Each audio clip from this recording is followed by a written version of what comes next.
live stream or for joining the live stream or watching the recording.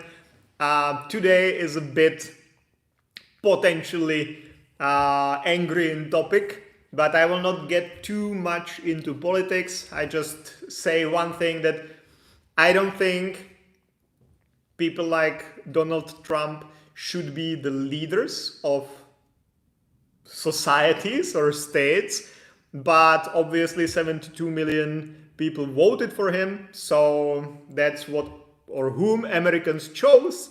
And honestly speaking, if he won or if someone else would have won, we would get clients regardless, because when elections happen in the US, it's always people leaving. It doesn't matter who won, it's always the other party who doesn't like that result and they're leaving anyway. So we would have new clients regardless.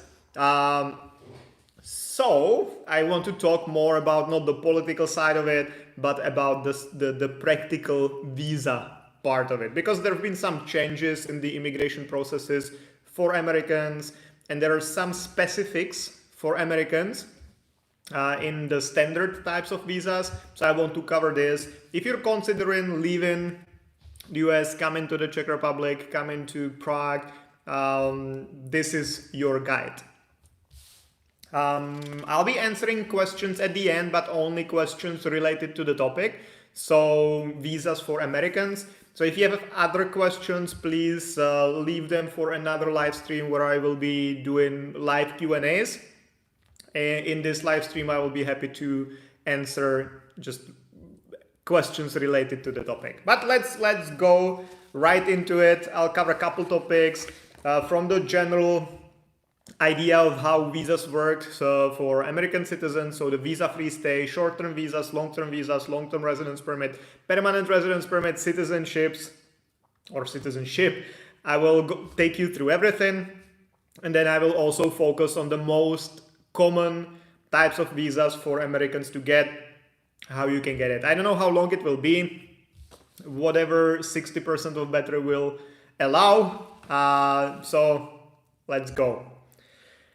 First of all, Americans who just want to visit the Czech Republic have the option of coming here for 90 days visa-free. So basically what it means that you land or you board a plane in the US, and then you land in Prague if there is a direct flight. And when you're leaving the airport, you get stamped with the entry stamp.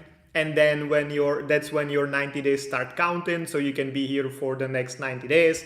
And if you just want to stay as a tourist, you just have to leave before the 90 days. And then you wait outside of the Schengen space, not Czech Republic specifically, but the whole Schengen area for another 90 days. And then you can come back here for 90 days, and you can keep doing this forever. Because the 90 days visa-free stay is 90 days in the last 180.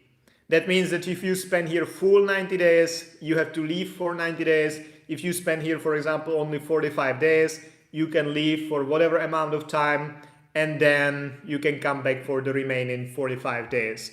So this is the visa-free stay. Technically, it only applies to Becca Vaca. Hey Becca, thank you very much for joining the live stream. I'll get to your question. So stay on the live stream.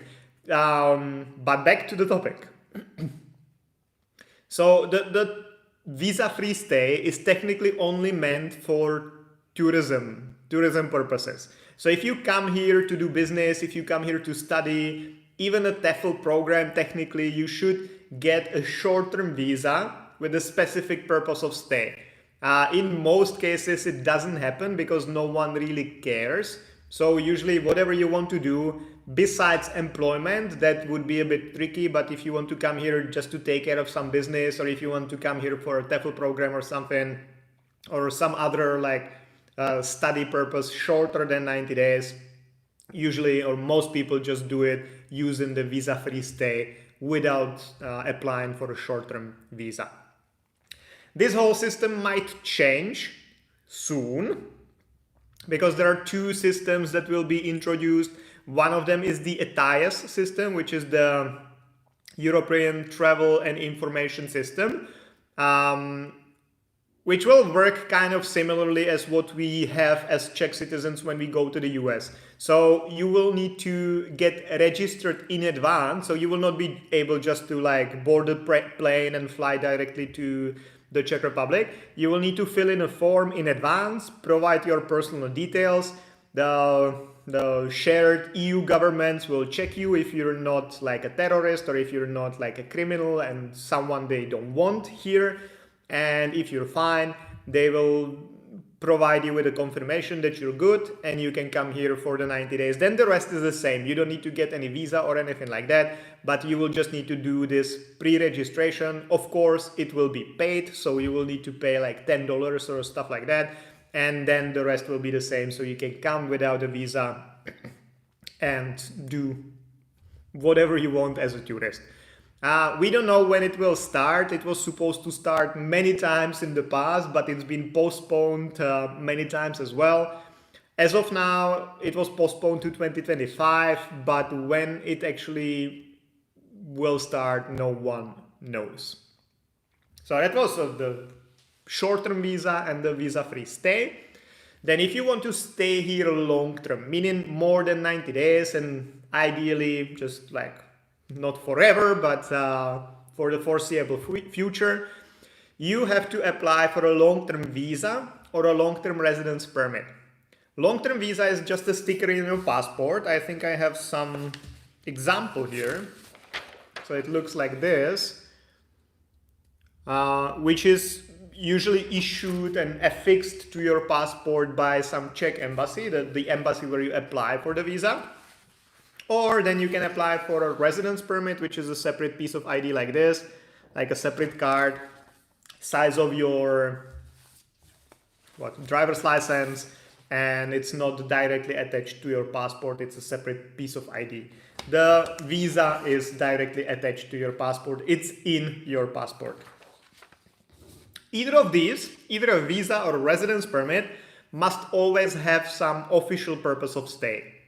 Czech Republic is not very flexible. I'll get to it in a second where we go through the different options you have to stay here.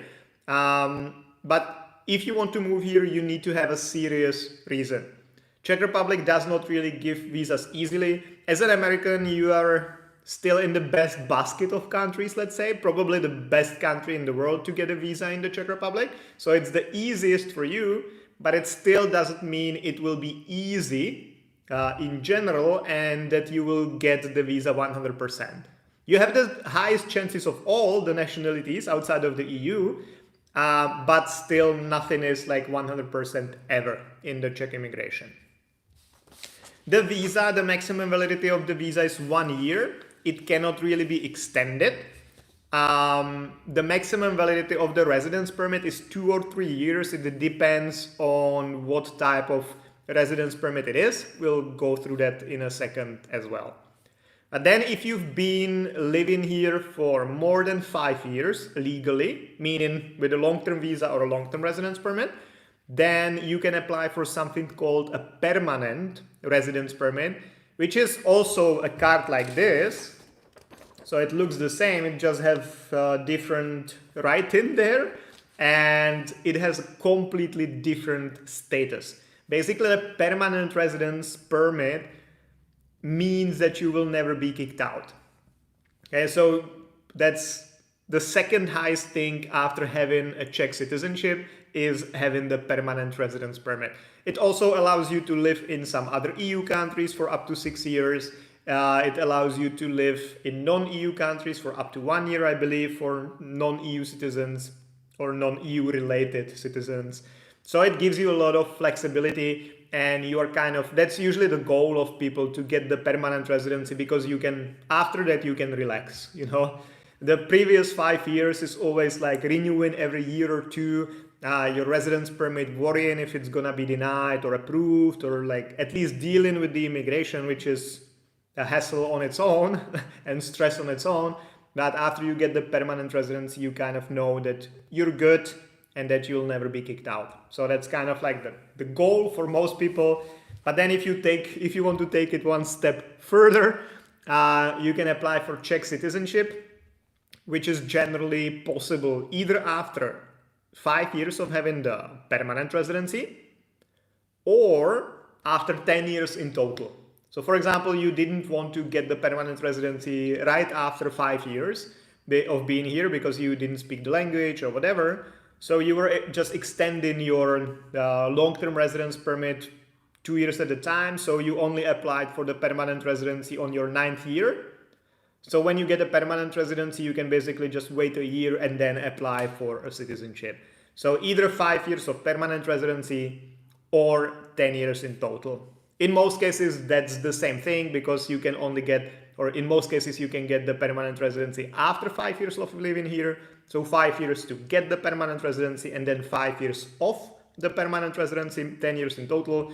But there are some exceptions where you can get it faster or you can when it takes longer to get it. So that's why there are these two options, whatever comes first.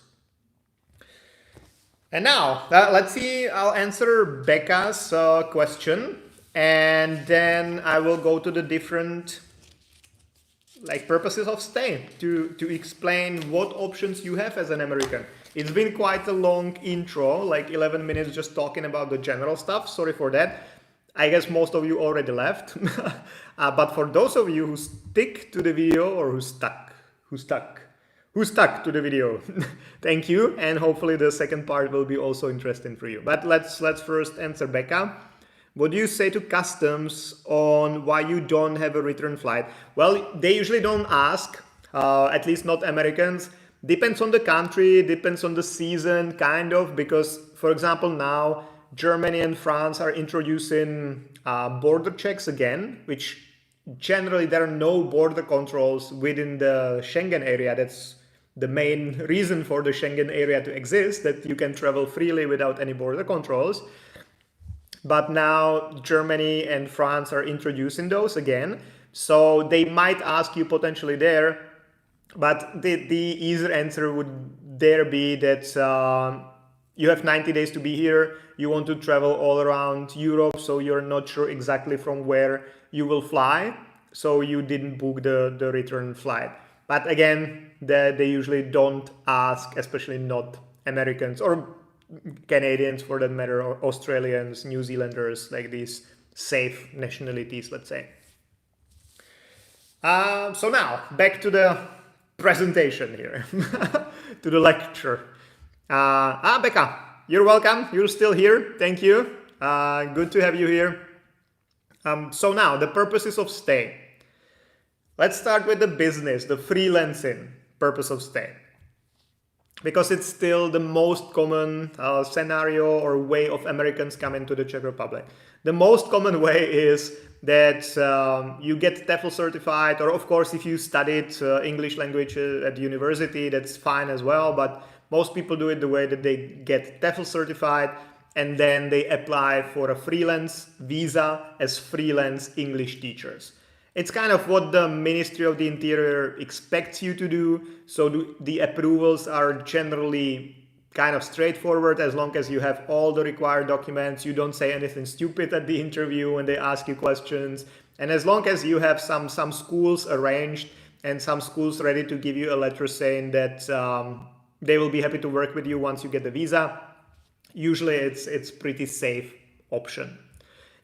It's been changing. We've been doing this for 12 years. So we've seen a lot of changes, but this is still one of the safest and easiest ways of getting a visa here. Then once you get the business visa, it does not limit you only to teaching, because once you get the trade license, or you can get the trade license for up to 82 different trades, 82 different fields of business. So even if you want to change careers later and do something completely on your own, like not teach for companies, but maybe open your own school, or you want to do something else, provide consultations or like sell something, whatever, you can do it under the same type of visa. You just need to add some trades into your trade license.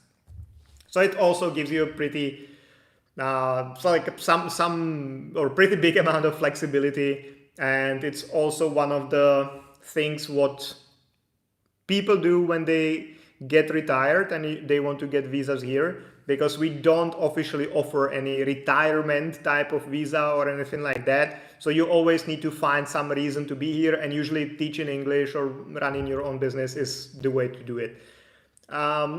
If you don't want to teach English, it's still possible, but it gets more complicated, and it can get super complicated depending on your business plan, let's say.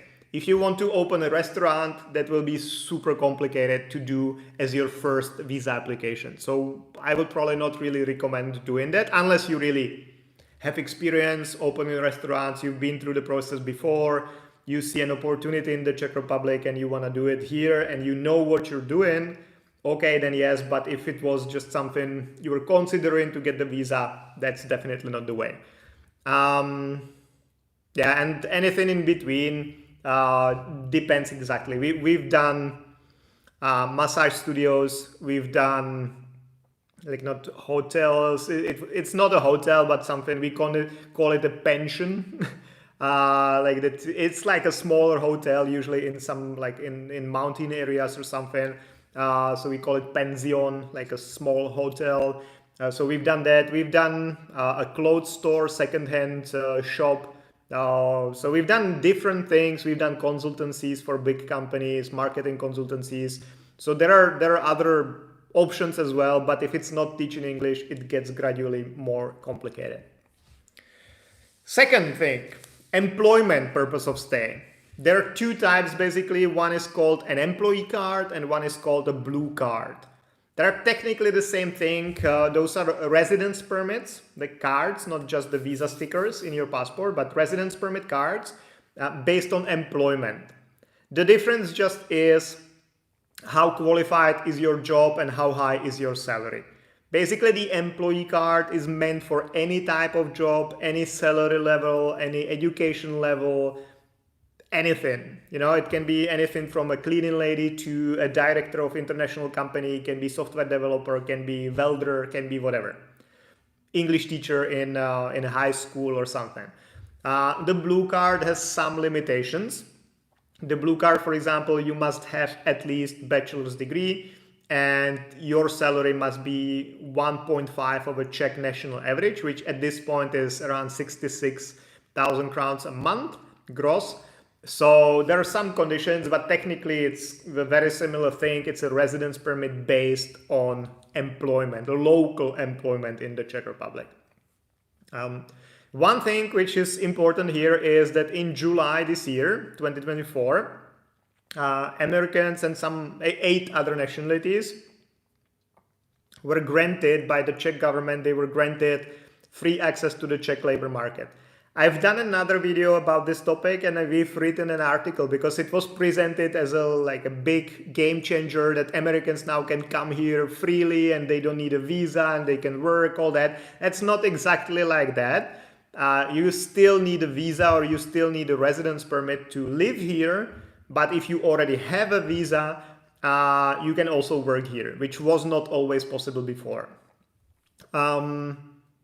But it also relates kind of back to the employee card because of you getting free access to the Czech labor market, even the employee card process is a bit simpler, a bit shorter.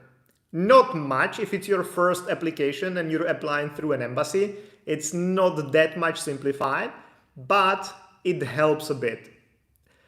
For a blue card, there is basically no change because the blue card works in a different way. So you still need to follow the rules which applied before July. But for the employee card, the process is a bit easier now. If you want to check the video, please go to my channel. I don't know where you need to click to get there, but then I have most of my videos in the live section. I think it's called live stream section, live stream section, because what I do is that I do live streams, I talk about the topic and then it automatically uploads and stays as a recording on YouTube.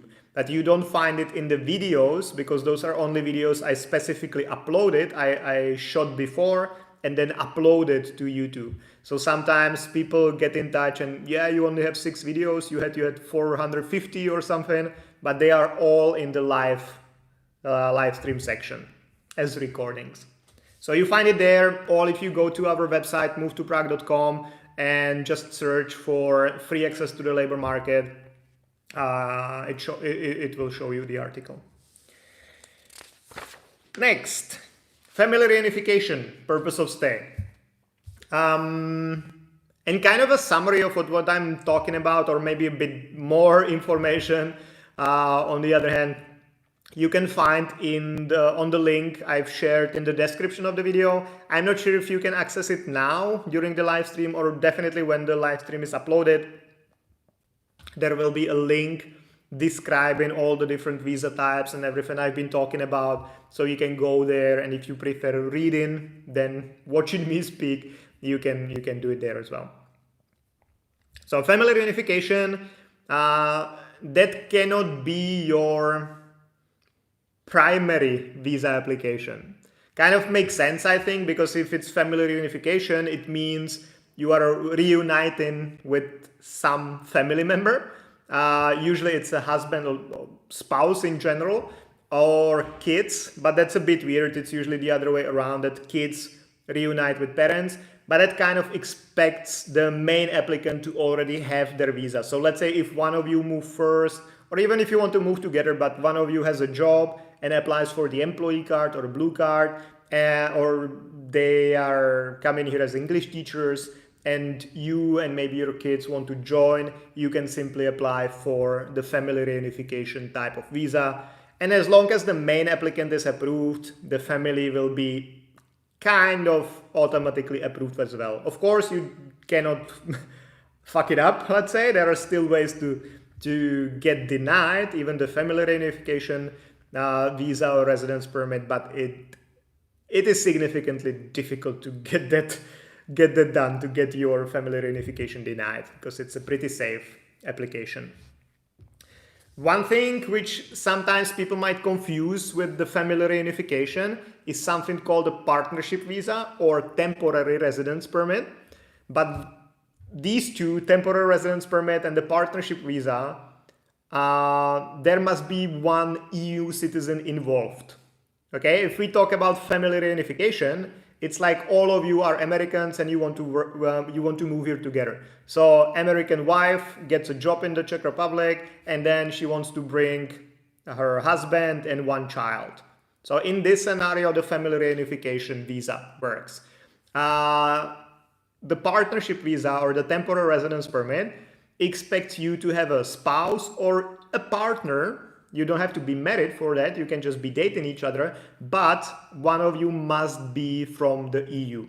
So for example, you're an American and you have a Czech boyfriend, a girlfriend, or you have a Czech wife. But you can also have a French husband or a registered partner. It applies to gay couples as well, who lives in the Czech Republic. So if there is a French citizen who officially resides in the Czech Republic, and you're their spouse, you want to come here, you can apply either for the partnership visa or for the temporary residence permit. But that must include one EU citizen living in the Czech Republic. Hope it's clear. If not, let me know in the comments, and I will share a link to different videos where I explain in more details. And let's see what I left for the end. Okay, so actually 3 more visa types. I thought it was already done. Okay. Surprise. So studies. That's also one of the popular ways of coming here, especially for young Americans, like right after college or right after high school. Because we have some good schools. I would say some of the public schools are pretty good in some specific fields. Like the Charles University is great for medical students. Czech Technical University is good for like robotics and stuff like that. So those are the public schools, and people come here to study those specifically sometimes. Also because it's way cheaper than in the US, but the quality is there as well. And we also have some private schools like Anglo-American University or University of New York in Prague. So kind of double degrees. And that also brings people here as well. So you can also get a student visa, or for the private schools where you don't qualify as a student because the program is maybe not accredited in the Czech Republic, and you're not actually getting a Czech degree, but you're only getting a US degree or something like that, then you apply for so-called other visa, which is used if you don't fall under any other category. In this case, for example, under the student visa, because your program is not accredited, so you can apply for the other purpose of stay and get a visa based on your student program anyway. Then we have a cultural visa, but in the 12 years, I think we had like 2 or 3 applicants. Generally, it's meant for film crews because there used to be a lot of movies, especially action movies, shot in Prague, like the Triple X, and some Spider-Man was shot here, and Blade, and Blade Runner as well, part of it. And like these big movies used to be filmed in Prague. Now it's more about TV series, but I think it's the general situation anyway, that people watch more of TV series than movies. So for these kind of situations where you need to be here for a couple months, but not really for 3 years, so that's the cultural visa. We also had an opera singer. We also had an actor, like a theater actor for the Shakespeare Company in Prague. So yes, it's possible, but it only applies in specific cases where you have some cultural institution in the Czech Republic vouching for you, basically. So let's say a national theater says, okay, she'll be performing here as an opera singer, we want her here, then you can get a visa. It's not like you're an artist, you paint, and you can get a visa based on that. No, you always must. If there was a gallery saying you will be painting for them and you'll have regular exhibitions, they need you here, all that, potentially yes. But other than that, it's what I described it for. Digital nomad. Okay, that's one of the interesting ones. As I mentioned, Czech Republic does not really have any fancy visa types. So we don't have any golden visa, golden passport, any type of investment visa that you would just buy a property in the Czech Republic and you can get a residence permit based on that. As some countries have it, I believe Spain and Portugal, Italy might have these kind of visas that you just buy a property above 200,000 euros or stuff, and then you can get a residence permit based on that. Some countries have investment visas, some countries have retirement visas. Czech Republic does not really offer anything like that. But we do have a limited version of the digital nomad visa, which applies to Americans, but only Americans and like 6 other nationalities. I think it's 7 nationalities in total. So it's not very wide.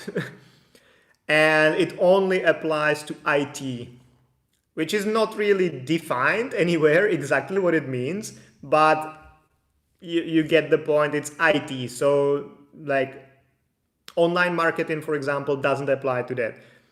Online translations, online teaching English, anything which is normally considered a digital nomad situation, that you just work from your laptop, that's not the case in the Czech Republic. You need to be in IT and you still need to get some confirmation. Usually it's a confirmation from your employer that they allow you to work distantly, that they are of a certain size, that they have, I think, at least 60 international employees or something like that.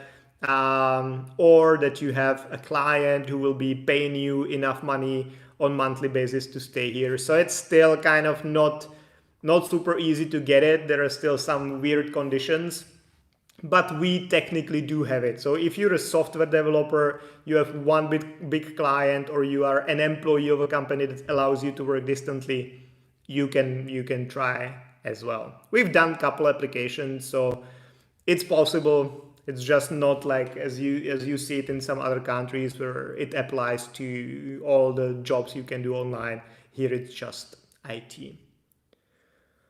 And yeah, I think that's it. Like, if you guys want to discuss anything in more details, or if you have a friend who's considering leaving the US now, or you have any questions, just get in touch. We'll be happy to arrange a consultation and we can go through your case and see if there is any viable option, and if it is, what it is, and we'll be happy to help you. So if you found this useful, please share with your friends, share it on Facebook, share it wherever you're active, like Instagram or TikTok or wherever. And yeah, feel free to get in touch. We'll be happy to speak with you and find an option for you to leave the US. Okay, so let's see if there is any question related to this topic. Application granted. Okay, that's not really related, but I'll answer it. It's the only question here. If the website says that application granted, it means you've been approved. And if you applied through an embassy, then you should hear from the embassy about the next steps. Sometimes the email goes to your spam, so check your spam folder or the mass email folder, whatever. Sometimes it also takes pretty long time between when you see it online and when they contact you from the embassy. So if there is a delay of a couple of weeks, it's nothing too unusual. Andrea, would online marketing apply for freelance visa? It doesn't really apply for the digital nomad visa because that's not IT. As for freelance visa, not really. Or, I mean, it depends, because for the freelance visa, you need to always have a reason to be in the Czech Republic for any type of visa. You know, say if you want to apply for a Czech student visa, you cannot do it through an online program, for example. You need to be physically going to the school. And it's kind of similar with the freelance situation. So if you work online, 100% online, even like 70% online, doesn't matter. Like if you primarily work online, and especially for non-Czech clients, then there is no reason for the Czech Republic to give you a visa, because why do you need to live in the Czech Republic if you work online? There's no reason for that. You can come here as a tourist for 90 days, you can work here as much as you want online, and then you leave and you can come again after 90 days. So that would not work for the freelance visa. On the other hand, if you're an online marketer and you can find Czech companies, Czech clients who will write a letter saying, yeah, we'll be using her marketing services, but we need her to be in the Czech Republic because we need to meet regularly, all that, I can see that working out. So it depends on the situation, but generally speaking, and especially for the freelance visa, you need to connect it, you need to tie it to the Czech Republic. You need to have a reason to physically be here. If you only work online, then there is no reason for you to be here from the perspective of the government. Okay, guys, so there are no further questions related to this topic. YT Music, thank you, sir. Very awesome and genuine. Thank you very much. Yeah, so thank you very much. I'll be back again on Monday, Thursday, Monday, Thursday, until the end of the world. Good night, guys. See you again. Bye-bye.